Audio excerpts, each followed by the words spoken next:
Содан 2 жасқа 2 жыл бойы емізеді. Сөйтіп пайғамбарымыз саллаллаху алейхи вассалам сол Халима анамыздың жаңағы Абдулла деген баласы бар, Аниса деген қызы бар, Жузама деген қызы бар, тағы да басқа балалар барлығы бір ойнап жүрген кез болады.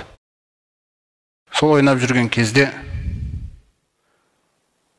пайғамбарымыз саллаллаху алейхи вассаламға Алла тағала сол сәби күнінен рухани тазару деген нәрсе, тазарту деген нәрсе.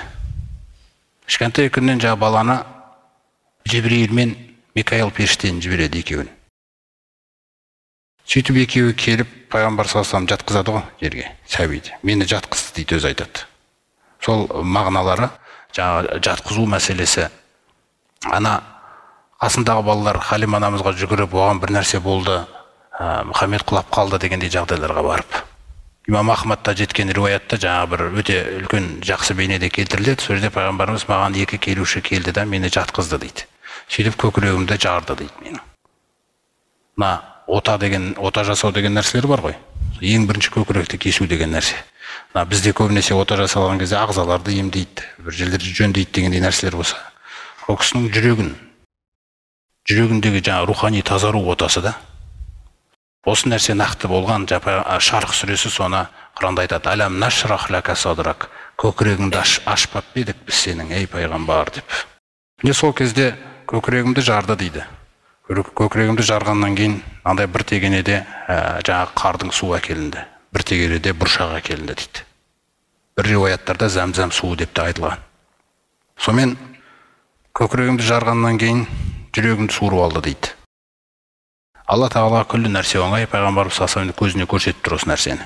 Сонда жаңа жүрегімді ашты да ішіндегі бір мынандай бір дақты алды дейді. Хаза хазу шайтан, мынау шайтанның үлесі ғой деп лақтырды дейді оны. Яғни бұл саған шайтан ешқандай ықпал жасай алмайды. Сол жүректі жаңағы немен қармен, бұршақпен жуды дейді. Сосын әкелді да оған сәкина, Аллаға қарай жүректің тынышталуы. Алла тағаладан сізді еш нәрсенің алаңдата алмауы, Алладан еш нәрсе қызықтырып алып кете алмауы деген нәрсе сәкина. Аллаға тоқтауың, әлемдердің Раббысына қарай тоқтауы да жүректің. Көзіңде, тіліңде, көңіліңде, ниетіңде күллі нәрсе осы нәрсеге тоқтау. Сол сәкинаны әкеліп жүрегіме септі дейді. Сосын жүрегімді қайтаран жатты. Көкірегімді жаңағы қармен жуды дейді, зәмзәммен жуды. Сосын барлығын орнына салды. Сосын тікті дейді. Анасы радиаллаху анха айтады: мен көрдім тігістің орнын дейді пайғамбарымыз саллаллаху алейхи вассаламның көкірегінен. Кейін екеуі осы нәрсені істегеннен кейін таразыны әкелші деп айтты дейді біріне. Сөйтіп мені бір табақшаға салды дейді таразының. Сосын мына жаққа үмбетінен 1000 адам салшы деп айтты дейді. Жаңа үмбетінен 1000 адам салып, екінші табақтағы мені салған кезде мен жақ басып кетті дейді. Аналар бүйтіп қозғалып көзіне көрсетіп тұрған нәрсе ғой күллісі. Олар бүйтіп құлап, былай шайқалған кезде үстіме құлап кете ма деп қорықтым дейді. Сосын жаңағы Жибрил, Микаилмен сөйлесіп тұрған нәрсесі: егерде күллі үмбетін салсақ дейді, бұл басып кетеді дейді. Күллі үмбетін салсақ. Өйткені бұл таза Алланікі да. Ол Алланың үлкен ісіне дайындалып жатқан адам. Ол бүкіл пайғамбарлар артында намаз оқыған адам. Кешегі Миғраж оқиғасында болашақта айтамыз, Құдай қаласа. Міне, соқтан жүрегі жуылған осындай. Алланікі. Өзі айтқандай: мен қиямет күні адамзаттың мырзасы болам. Мен бұны мақтан үшін айтпаймын, бірақ Раббым солай хабарла деп айтты дейді. Мен қабірден ең бірінші тұратын болам дегендей нәрсе. Өзі жаңағы атына байланысты айтқандай: Вали асмаун касир, менің есімдерім көп дейді. Менің есімім Мұхаммад, менің есімім Ахмад, менің есім жаңағы Әл-Махи, әлләзи ямху биаллаху әл-куфра. Менің есімім өшіруші дейді. Алла тағала мені арқылы күпірлікті өшіреді дейді жердің бетінен. Міне, ва анал хаширу әлләзи юхшару насу аля қадамайя.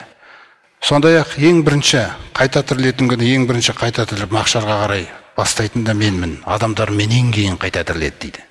Менен кейін барып барлығы қайта тіріледі деген дейді. Ва анал ақибу.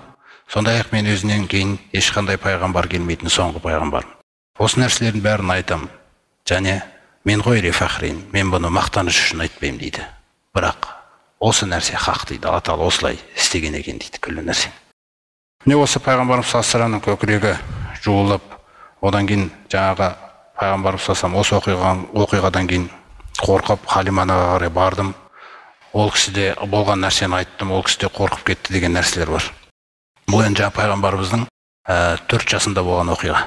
Жаңағы сира кітаптарында айтуынша, өйткені 2 жастан кейін, 2 жасымен толық емізік болғаннан кейін мен оны Халима анасын алып бардым дейді. Сосын алып барғаннан кейін бұл бала қасымызда жүре беруін қатты қаладым дейді, қимадым дейді. Сосын сол кезде Меккеде оба ауруы тарап жатыр деген сондай сыбыстар болып, адамдардың жағдайы да қиын болып жатқаннан кейін мен айттым, бұл баланы мына жақта оба ауру болып жатса, бұны қайтеміз, мен қайтаран алып кетейін деп, сөйтіп анасынан сұрап, тағы 2 жылға алып кеттім деген. Сол жақта енді 2 жыл ма, 3 жыл жүрді ма, бір Алла жақсырақ біледі. Әйтеуір осы оқиға 4 жарым, 5 жасында болған кезі. Жаңағы болған оқиға осы. Осы оқиғадан кейін Халима қорқып, аманатты сау кезінде апарып анасына тапсырайын деп, осы оқиғадан кейін анасын алып келеді. Сөйтіп анасын алып келіп болған оқиғаның бәрін айтады. Бірақ анам қорыққан жоқ дейді бұл нәрсе естіген кезде. Өйткені мен оны босанған кезде мен жарықты көргем дейді. Көрдіңіз ғой. Сол нәрсе бұл баланың бекер бала емес екендігі. Жайдан жай нәрселер болып жатқан жоқ.